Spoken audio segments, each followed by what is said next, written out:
I think I figured out my mission for the fourth quarter of this year. And that is a mission that, all right, assuming we don't go absolutely bonkers, parabolic the last 2 months of 2025. We might. Who knows? We might. And we just saw gold do its thing. We saw gold has peaked for a time, and maybe Bitcoin's going to do its thing now. But what about 2026? Because I see this extending into 2026. I see this extending well into 2026. And I just, until we get to 2026, I know a lot of people who hold crypto, they're going to be afraid of 2026 because 2026 is the bear market. Oh no, the bear market. What if it's not though? Wasn't 2025 supposed to be this massive bull run that would have made all your wildest dreams come true? You're going to get a Lambo. You're going to build a condo in the Maldives. You were going to fly to the moon and back. And all that stuff was supposed to happen in 2025, and it did not.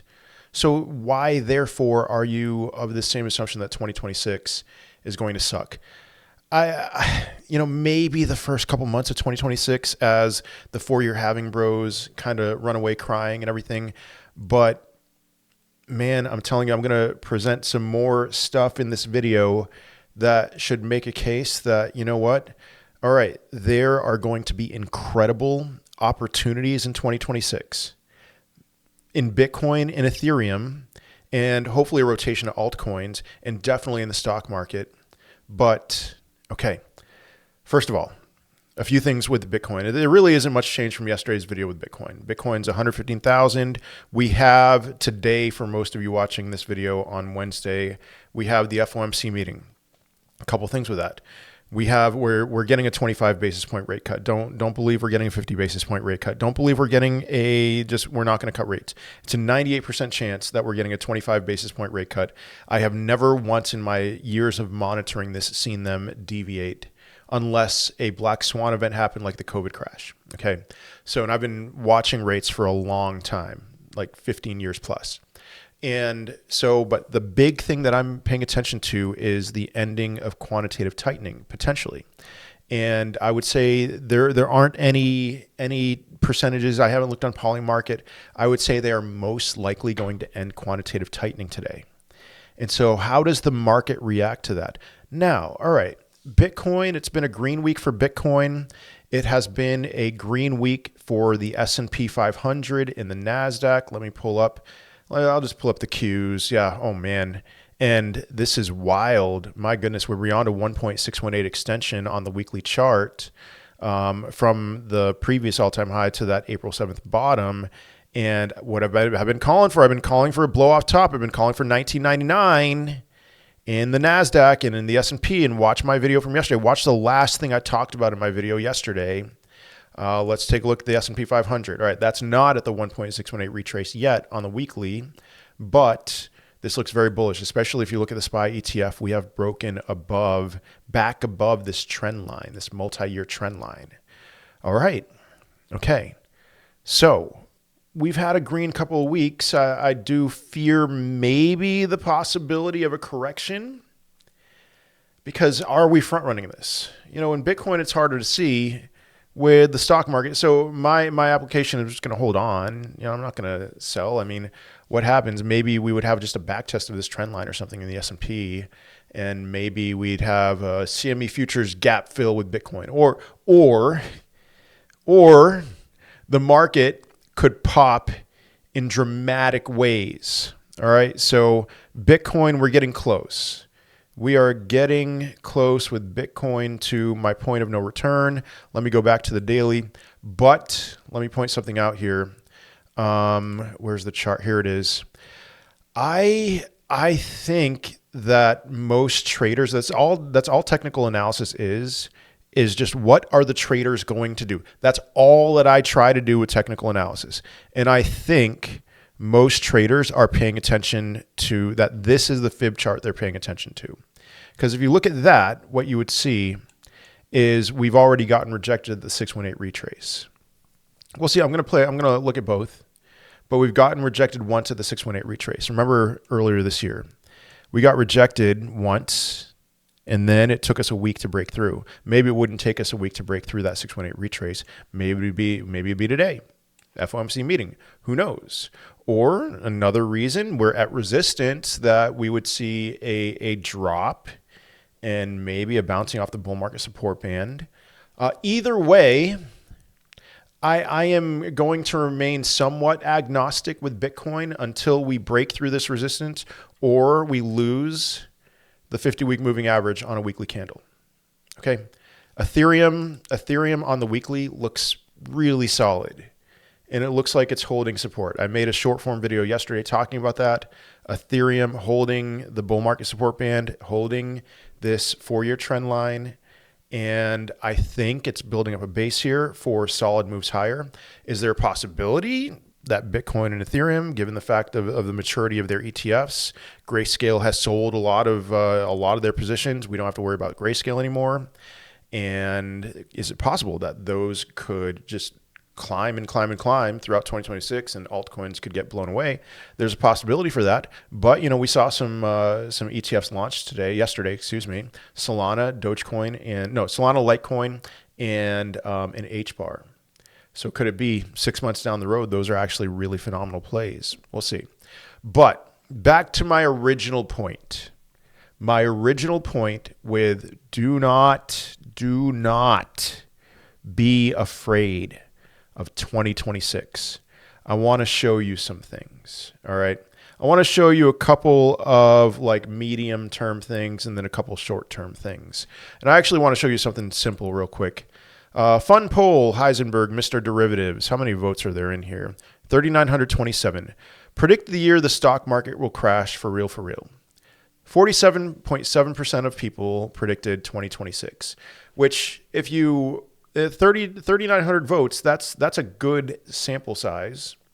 So if 47.7% of those people are predicting 2026, that makes me think actually that it's not going to be 2026.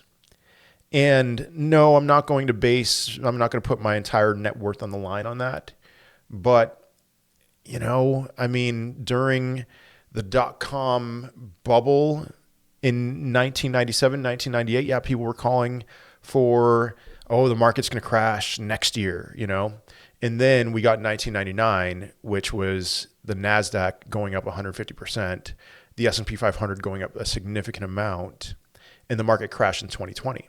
It crashed a decent amount into 2020.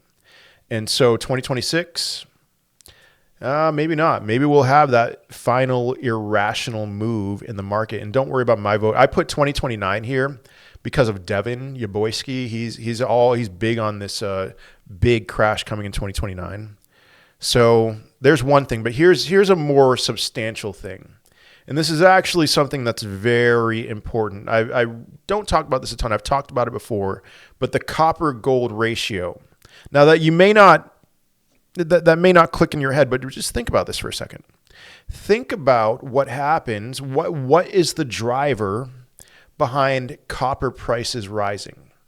It's not just, copper is getting more valuable.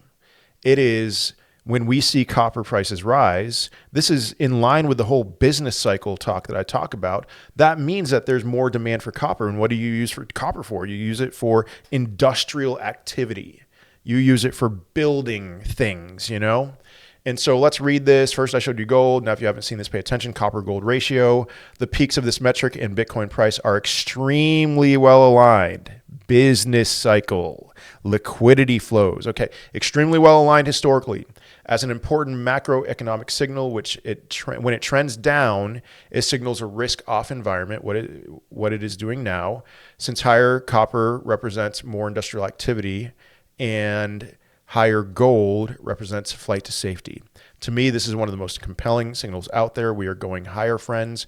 So you see Bitcoin price, and you can see it aligns actually very well with a peak in the copper versus gold price. So gold has dominated recently and copper versus gold has bottomed out. And could it be that we are going to see copper do some pretty amazing things here in terms of its gold valuation at least? So I have copper on this chart And it's been an interesting few days here since the time that gold has peaked, you know?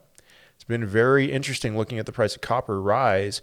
And I've noticed that a lot of copper miners, we're actually still probably early with that. If you want to buy some copper miners in the stock market, that there's some potential there. There's actually a lot of potential. So I don't have a copper gold chart. I need to get that on my trading view here. But copper, gold, and copper moving up, gold either being flat and staying down is very, very highly correlated with Bitcoin moving up dramatically. So keep that in mind. All right. Now, shorter term things, and then I'm going to be done after this, but very interesting chart by Checkmatey. I don't know if I want to read this. Let me show you the chart, actually. So IBIT, that's the BlackRock Spot Bitcoin ETF. IBIT open interest continues to favor calls, except not right now. So that's been the case in the past. But call dominance has been going down. Put dominance has been rising. Are we brewing something? I talked about extremely low volatility yesterday. And what happens after extremely low volatility for Bitcoin historically, you're going to be shocked by this, is extremely high volatility. So puts are rising. Puts are rising, and they have been steadily high. Calls have been moving down. And so does that have the making, again, of what? Of a potential breakthrough this resistance here and break out as those puts get wrecked? There's some potential here. And leverage, I talked about this before, but leverage should increase pretty heavily, and leverage shorts in particular should increase pretty heavily when we get up to this level here for Bitcoin. If it's based off of this chart that I have here, instead of 117.5 to 119.5, it's 116.5 to 118.5. So keep that in mind. All right, what else? Bitcoin, some interesting developments have occurred over the past 24 hours. I've been calling for this, basically, for increase of puts. Not puts, I mean puts, yes, but increase of shorts. While the price has been moving lower, the funding rates have also declined, which would normally suggest long positions getting flushed out. But why would they be getting flushed out? However, the open interest has actually increased, pointing to something different, which is that bears are doubling down, not bulls getting liquidated. This tells me that the recent drop isn't driven by longs getting flushed, but by aggressive short positioning as traders are trying to front run a potential breakdown. All right, think about who is trying to front run a potential breakdown right now. It is people married to this idea. Well, it's the fourth quarter of 2021. Bitcoin has peaked. And now I'm going to make millions with high leverage shorts down to the bear market bottom, whatever that is. If there is ever a perfect blend, a soup of bears just getting absolutely destroyed, this is the environment that we're setting ourselves up to be in soon. And if the bears don't win, they are going to get wrecked. And they're going to scratch their heads. They're going to be super confused, like, what in the world is going on? We're supposed to start the bear market now. Yeah, maybe the rules are a little bit different this time around. Maybe. I've made a case for that. I've made lots and lots of cases for that, actually. So stay tuned, folks. Get your popcorn ready. We have some interesting days ahead. No guarantee of victory, but I'm feeling good. All right, that's all I have for today. I hope you have a wonderful day, wonderful rest of your week, and I'll most certainly be seeing you in another video. Peace.